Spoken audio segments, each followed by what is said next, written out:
Amazon's 2021 sustainability report. I have sorry, I have a report that well, sorry, not my sustainability report. I have an analysis on the report that's going to drop probably in the next couple days. Really spent a lot of time on it, and it's interesting. We're in an interesting time right now related to all of this environmental, and that's what I'm going to focus on is the environmental piece. A lot of things are going on right now. I mean, the environmental debate rages. We've got heat waves on at least two continents, and we have the EU being held hostage by Russia because essentially EU essentially handed over to Russia their energy policy. So I would say environmental and energy debate absolutely rages on. So, but I think companies are trying to be part of the solution out there and try to have a leadership role, if nothing else, to maybe consume less energy when they're doing what they're doing.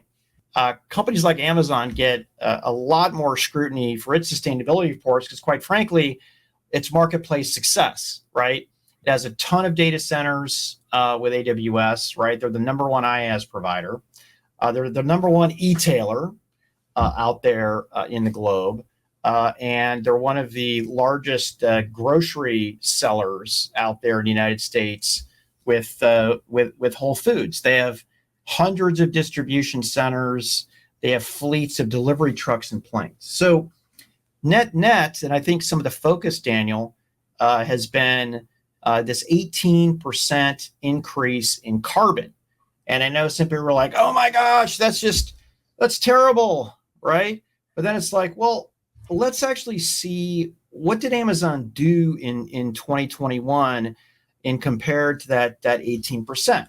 Well, let me read off a few things that I found out. First of all, almost doubled their workforce, adding 750,000 workers.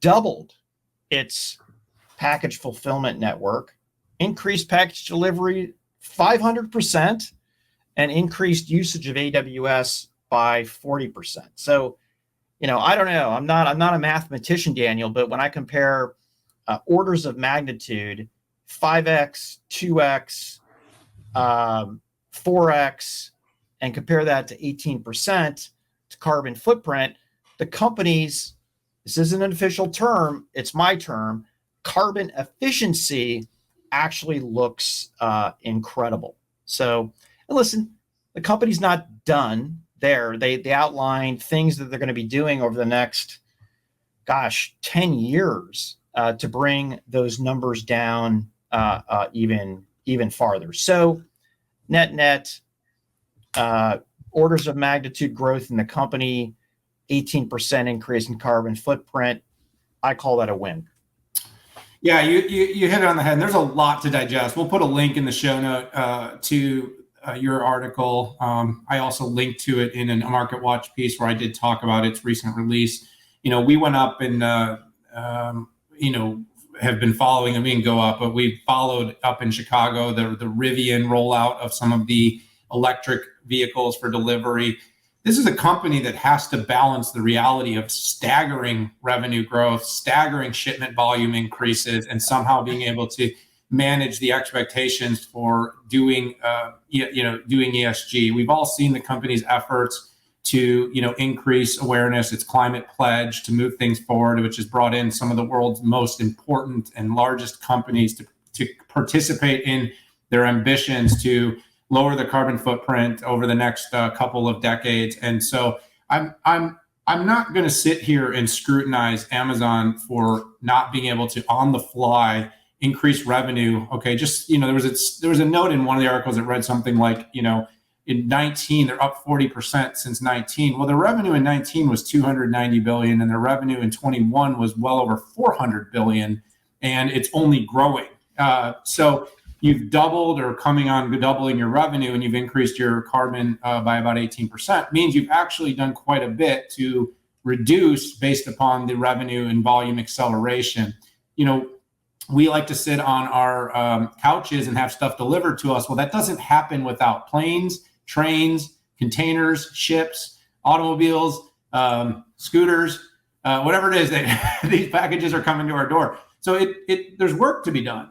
And so things like the electric vehicles are a path forward. But, when we're ordering all this stuff that gets manufactured in China, here's a policy issue. Well, we manufacture a lot of our stuff not here. Well, could we lower our carbon footprint if we didn't do everything as an import? I mean, that might help. But the reality is that's probably not going to happen anytime soon. So what we have to understand is that the process of elimination of carbon emissions is going to take some time. The company is going to be able to do it by improving the footprint of their facilities, by improving the modalities to get packages to people's doors. Electrification will matter, but of course, all those batteries are going to have to go somewhere. We still got an issue that we've got to solve for there in the long run.